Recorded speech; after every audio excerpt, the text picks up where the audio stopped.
नाज़रीन, supreme court practice and procedure में तरमीम का जो बिल था वो पेश किया गया था गुज़िश्ता रोज़, और आज वो बिल कसरत राय से मंजूर कर लिया गया है। इस बिल के कुछ अहम निकात आपके सामने रख देते हैं। इस बिल की रूह से खुद नोटिस का फैसला चीफ जस्टिस और 2 सीनियर तरीन जजेस पर मुश्तमिल एक कमेटी करेगी। साथ ही खुद नोटिस के खिलाफ अपील का हक भी दे दिया गया है और 30 दिन में ये अपील दायर हो सकेगी, जबकि अपील का केस 14 दिन के अंदर समाअत के लिए मुकर्रर किया जाएगा। अच्छा, और ये सब अब बात ये हो रही है कि जी रिफॉर्म्स करनी चाहिए, बहस ज़रूर करनी चाहिए, मगर जो टाइमिंग है इस बिल को मंजूर करने की, जिन फुर्तियों के साथ इस बिल को मंजूर किया गया है, उस पर एक सवालिया निशान लग रहा है। तरीक़ाकार देख रहे हैं ठीक है या कोई इसके अंदर मैलिफाइड इंटेंशन नज़र आती है? पहले मैं आपके इंट्रो को कमेंट कर दूं। आपने कहा है तरमीम उस वक्त होती है जब कोई एक्ट या कोई लॉ मौजूद हो। सुप्रीम कोर्ट के बारे में कोई लॉ मौजूद नहीं था किसी तौर पर। ठीक है। सुप्रीम कोर्ट के रूल्स हैं जो कि खुद सुप्रीम कोर्ट ने बनाए हुए 1980 के, उसके अंदर थोड़े बहुत उन्होंने अमेंडमेंट की हुई है। ठीक है। पहली बात तो ये है कि ये अदलिया की बुनियादी तौर पर आज़ादी के ऊपर बहुत बड़ा हमला है। अच्छा। मैं आइन खोल के 2 चीज़ें आपके सामने रखता हूँ और मुझे लगता यह है कि ये 2-1 दिन के अंदर सुप्रीम कोर्ट इसको खुद स्ट्राइक डाउन करके भेज देगी। आर्टिकल 191 ये कहता है, subject to the constitution and law the Supreme Court may make rules regarding the practice and procedure of the court। कौन बनाएगी? Supreme court. मकन्ना ये नहीं बनाएगी, अपना क्या कहते हैं जिसको कहते हैं आप अदलिया, जो अपना पार्लियामेंट नहीं बनाएगी, ये सुप्रीम कोर्ट को कह दिया गया है, subject to the constitution and law. अच्छा। उसके बाद एक शेड्यूल 4 है हमारे इसका, वो है, उसके बारे में कहा जाता है कि आपकी जो लेजिस्लेटिव लिस्ट कौन सी है। पहले 2 लेजिस्लेटिव लिस्ट होती थी, एक कंकरेंट होती थी और एक 3 होती थी। एक कंकरेंट होती थी, एक फेडरल होती थी और तीसरी होती थी प्रोविंशियल लिस्ट। अच्छा। अब वो कंकरेंट लिस्ट जो है 18th अमेंडमेंट के बाद उन्होंने खत्म कर दी है। अब इसके अंदर शेड्यूल 4 के अंदर उन्होंने एक ही लेजिस्लेटिव लिस्ट दे दी है। ठीक है। इसका 55 कहता है, jurisdiction and power of all courts, जिन्हें आप कानून बना सकते हैं तमाम कोर्ट्स के बारे में, एक्सेप्ट द सुप्रीम कोर्ट। ठीक है। With respect of any other matters in the list and. अच्छा। यानी आप इस 54 में सुप्रीम कोर्ट को इससे बाहर निकाल दिया गया। अब हमला कहते हैं जी बहुत अरसे से ये चीज चल रही थी कि लॉयर्स कह रहे थे कि ये काम होना चाहिए। लॉयर्स कहते थे, बिल्कुल कहते थे कि जी एक आदमी की मोनोपोली नहीं होनी चाहिए। सर, कल जजेस ने कह दिया ना इख्तिलाफी नोट में, उन्होंने भी कह दिया।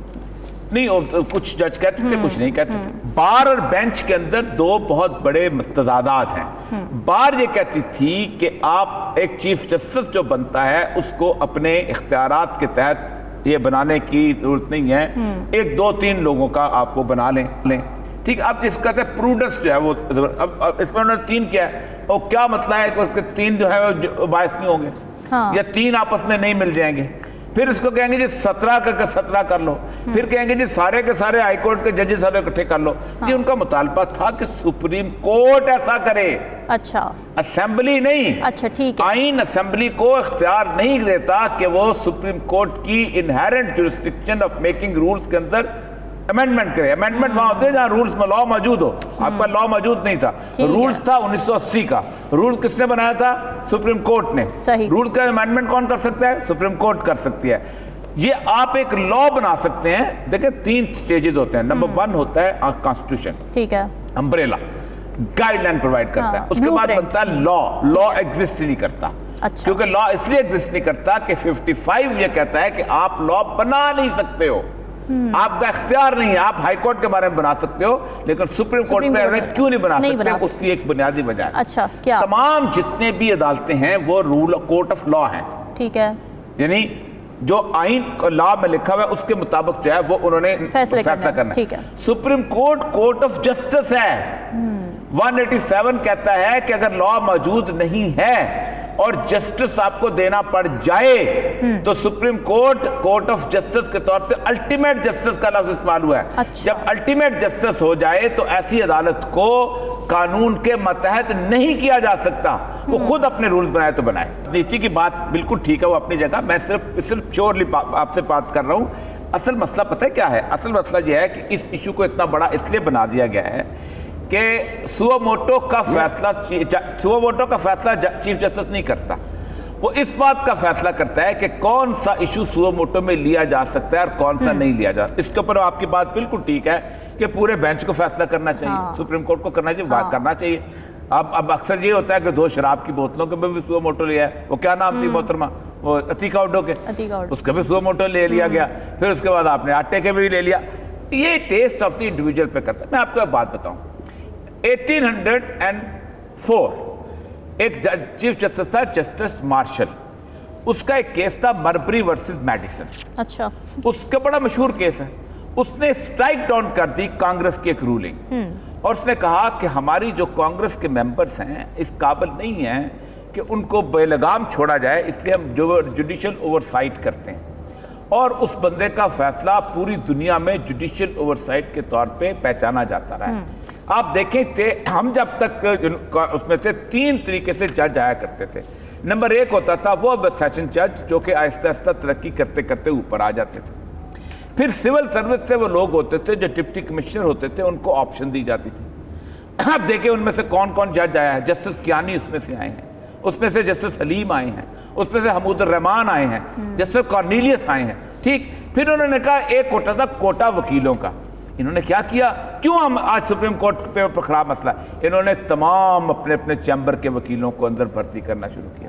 وہ وکیل کو جج آیا اس نے کرتی کر دیا, نون لیگ آئی اس نے کر دی, پیپل پارٹی آئی اس نے. ورنہ دنیا میں جب بھی کوئی مسئلہ ہوتا ہے, ایل گور کا الیکشن بھی ہو اور اس کا بش کا, سپریم کورٹ کا فائنل ہو جاتا ہے. ہم اب تک لڑ رہے ہیں, اصل مسئلہ یہ ہے. اچھا عوریہ صاحب, عدلیہ کی آزادی کی کیونکہ ہم بات کر رہے ہیں تو اس پر جو حکومتی کچھ وکلاء ہیں ان کی سائٹ سے یہ بیان آ رہا ہے کہ جی اگر تو جو 3 رکنی کمیٹی بنانے کا کہا گیا ہے اس بل کے اندر, 3 ججز جو بیٹھیں گے, ایک چیف جسٹس ہوں گے, 2 سینئر ججز, وہ کہہ رہے ہیں کہ جی یہ تو عدلیہ کے اندر سے ہی بینچ بنے گا نا. یا تو اگر کمیٹی کے اندر کوئی وزیر داخلہ ہوتے, وزیر قانون ہوتے, وہ بیٹھ کے ڈیسائیڈ کر رہے ہوتے کہ سو موٹو کس نے لینا ہے, تب تو ہم کہہ سکتے تھے کہ جی عدلیہ کی آزادی سلب ہو رہی ہے. تو وہ کہہ رہے ہیں کہ جی یہ تو عدلیہ کو ڈیموکریٹائز کرنے کے اقدامات ہیں. دیکھیں پہلی بات تو یہ ہے نا کہ اس کو بنانے کا اختیار کس کو ہے. آئین کہتا ہے کہ سپریم کورٹ صرف خود بنا سکتے ہیں اپنے رولز, اور کوئی اپنے رولز نہیں بنا سکتا, سپریم کورٹ بناتی ہے. اب دیکھیں ہم 3 طرح کی لیجسلیشن میں بتایا نا, سبارڈینیٹ لیجسلیشن ہوتی ہے, ایک رولز ہوتے ہیں. رولز بناتے ہیں محکمے, دنیا پوری میں, پاکستان میں بھی رولز محکمے بناتے ہیں, کوئی پارلیمنٹ نہیں بناتی. آئین جاتا ہے, آئین آ جاتا ہے, آئین کے تحت ہوتی ہے ایک لا. 1973 کی جو سول سروس کا لا ہے اس کے تحت رولز جو ہے ہر محکمے نے اپنے بنائے ہیں. سول سروس میں ڈی ایم جی نے اپنے بنائے ہیں, فارن سروس نے اپنے بنائے ہیں. یہ رولز پارلیمنٹ تک نہیں جاتے, اس لیے کہ پھر آپ اس کی فنکشن کو انہیرٹ کرتے. عدلیہ کے باقی تمام رولز جو تھے وہ انہوں نے کہا آپ انٹرفیئر کر سکتے ہیں, اس کے باوجود بھی سپریم کورٹ خود بنائے گی. آپ کو 73 کے کانسٹیٹیوشن کو پاس ہوئے کتنے سال ہو گئے, 50 سال ہو گئے نا جی. آپ کو 50 سال بعد ہوش آ رہا ہے کہ پارلیمنٹ اس کے اندر انٹرفیئر کرے گی. آپ نے اس 50 سال کے عرصے کے اندر اس نے کتنے آمروں کو 3 سال کی جورسڈکشن دی, اسی پارلیمنٹ نے پھر اس کو انڈورس کیا. ضیاء الحق نے آئین میں ترمیم کی, پارلیمنٹ نے 8th امینڈمنٹ کر کے کہا بسم اللہ انڈیمنیٹی, آپ ہمارے جد امجد ہیں. اس کے بعد مشرف نے 3 سال کو اس کو اس لیے کورٹ نے دیا, آپ نے 17th امینڈمنٹ کر کے, کس نے کیا تھا, میں تو نہیں کیا تھا اسمبلی میں, یہ سیاستدان بیٹھے ہوئے تھے نا. اصل مسئلہ یہ ہے کہ بڑے بڑے نام آتے ہیں. میں آپ کو بتاؤں, ایک بندہ تھا جس کا نام تھا مولوی تمیز الدین. جب وہ مولوی تمیز الدین جو تھا اس کی اسمبلی توڑی نا غلام محمد نے, ہم بڑے عزت دار سے نام لیتے ہیں, بڑے کہتے ہیں جمہوریت کے بڑے چاچے تھے, تو سلیری کو بھیجا. غلام محمد نے حسین شہید سہروردی کے پاس, حسین شہید سہروردی زیورج کے اسپتال میں علاج کر رہا تھا. اس نے کہا یہ اسمبلی تو ٹوٹ جانی چاہیے تھی, یہ سٹیل ہو چکی ہوئی ہے, یہ پرولونگڈ ہو چکی ہوئی ہے, اس کو اور اس کے ساتھ محمود علی قصور کے سارے.